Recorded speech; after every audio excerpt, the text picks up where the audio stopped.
Sonte e kemi përgatit një material me titull Dita e Hidhrimit.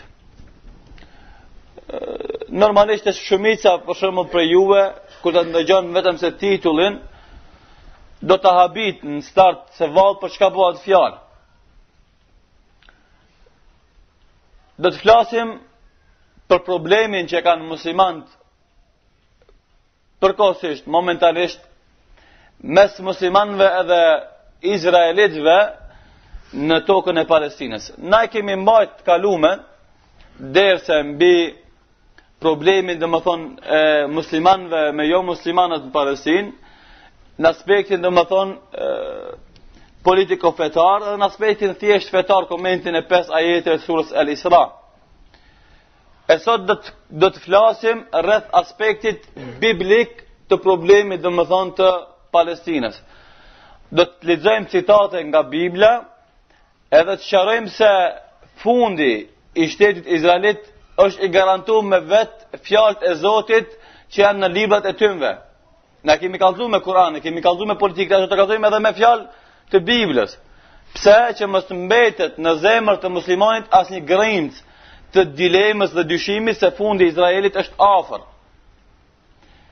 Kjo para, dyta, pse e folim këtë temë? E folim se disa prej vllaznive tonë mendojnë se problemi i muslimanëve me jo muslimanët në Palestinë është problem ekonomik, ose është problem politik, ose është problem rajonal, ose është problem i tokës. Jo. As e para, as e dyta, as e treta, as e katërta, problemi i muslimanëve me jo muslimanët në Palestinë është problem i besimit. Problem i premtimit. Edhe na kemi mbajtur derset e kalume, 3 dersa sa më kujtohet, kuçi mes premtimit vërtet dhe premtimit të rreshme.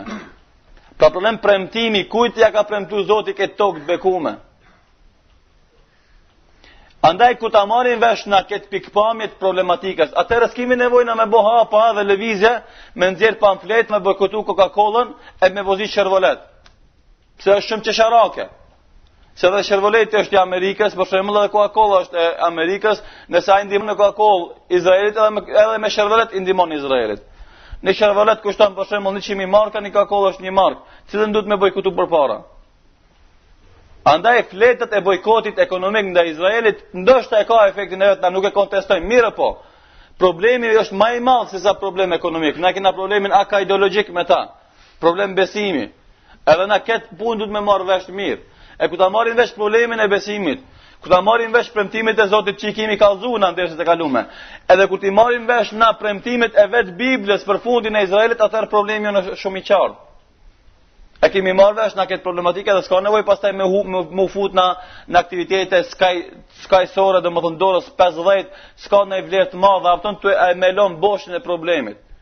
Pse? Se dini jonë është dituri, feja jonë është ilm. Na nuk mirimi me thashë thamë, nuk mirimi na me manovra politike, mirimi me fe. E feja jonë është dije. E dija duhet me sharrua, domethënë ka principet e veta në bazë të cilat duhet me sharrua elementet, problemet, edhe ndodhit edhe ngjarjet që na preokupojnë neve. E kur ti kemi qarta faktikisht këta elemente, atëherë kemi shumë lehtë pastaj të pozicionohemi ndaj ndonjë problemi. Pra na ndoshta do të kemi nevojë që ti bëjmë 2 derse, se është materiali shumë më i madh se sa me përthekuar një ders. Do të kemi nevojë për më 2 derse. Gjatë derse do të përmendim citate biblike edhe do t'i komentojmë ata, domethënë në vargun atë komentin islam, thonë. Edhe kur e marrim përsipër në atë mbështetjen në citatet biblike për treguar, domethënë problemin e muslimanëve me izraelitët në Palestinë, nuk kemi duke bërë diçka të re. Por jemi duke përcjell metodën e Kuranit, kur Allahu xhaleshanu shumë herë jehudive në Mekë dhe në Medinë sidomos u ka thonë, kur ata s'kan pranuar ndonjë fakt të Islamit, u kanë thonë fa'atu bit-Taurati fatluha in kuntum sadiqin, ju bjerë në Teuratin edhe lexoni para neve ta shohim sa jeni të vërtetë jo. Domethënë Allahu xhaleshanu edhe pejgamberi sallallahu alaihi wasallam shpesh herë çifotët në Medinë i ka sfiduar me ajetet të Biblës, ajetet të Teuratit. Aju sigurisht e dini se Bibël do thot për mbledhje e dhjatës së re edhe dhjatës së vjetër. Dhjata e vjetër është Teurati ose Tora, e dhjata e re është Injili ose Ungjilli. Edhe ata libra pastaj përbën prej kapitujve dhe librave kështu me radhë. Ato janë tema domethënë që elaborohen në për derse veçanta profesionale akademike. Kjo është Bibël. Bibël është përmbledhje e Tevratit edhe Injilit më një vend. Edhe një vëllazë telefonat ju shkem një ju pata përmend dersën e kaluam aftën, kur t'jeni në xhami ti shkemi telefonat spaku, ta shkemni zinë e telefonave, mos ta ndërpreni në mbatjen e dersit.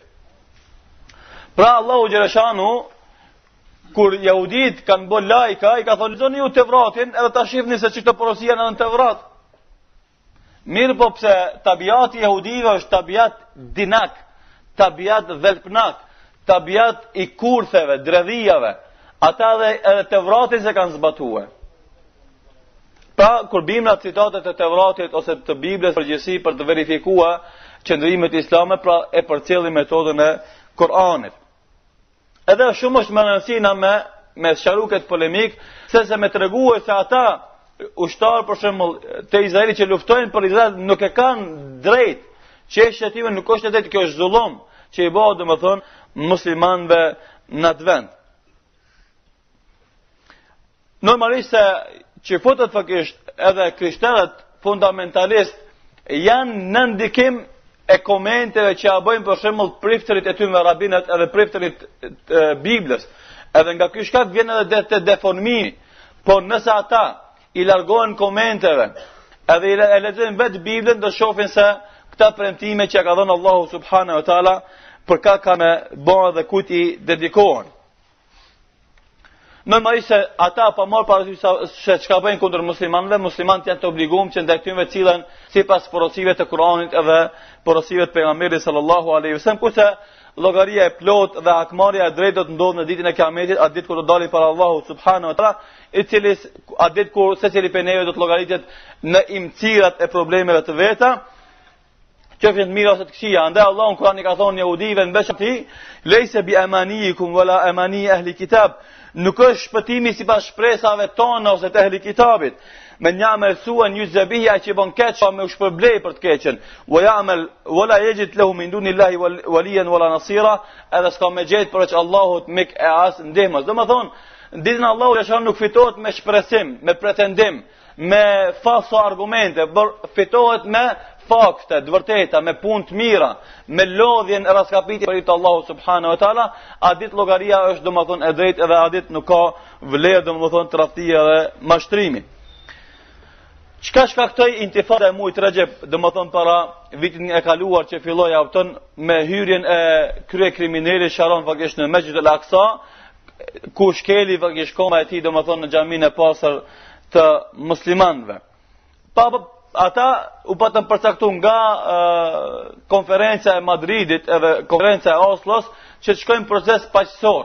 Edhe ta e panë se nuk ka mundësi ushtarakisht ta përfundojnë problemin e konfliktin Izraelit o Palestinës, atëherë thanë që bëjnë në marrëveshje paqe e pastaj nëpërmes paqes na mund të deportojmë ta marrim dorë ekonominë e arabëve, të marrim dorë naftën e arabëve, të bëjmë domethënë vetë se Liga Arabe të themelojmë shtetin Ligën e Shteteve të Bashkuara të Lindjes Mesme, e themelojmë bankë të shteteve të Lindjes Mesme, të cilën bankë kanë me kontrollu jehudit, edhe fakisht do të tërhiqen nga ekspansionizmi territorial që të bëjnë ekspansionim domethënë politiko-ekonomik, po i deportojnë në aspektin ekonomik edhe normalisht edhe pastaj në aspektin e edukimit. Zotën kanë filluar shumë herë me shtyp muslimanët edhe me kërku prej muslimanëve që mos i mësojnë për shkolla fëmijët se për xhihadin, mos i mësojnë për shkolla fëmijët për ajetet që flasin për jehudit e kështu me radhë, edhe pse Kurani ka sure të mëdha, domethënë sura Ali Imran për shembull ose Beni Israil flet domethënë shumë për Beni Israil, surat Bakara e flet, surat Isra flet shumë sure.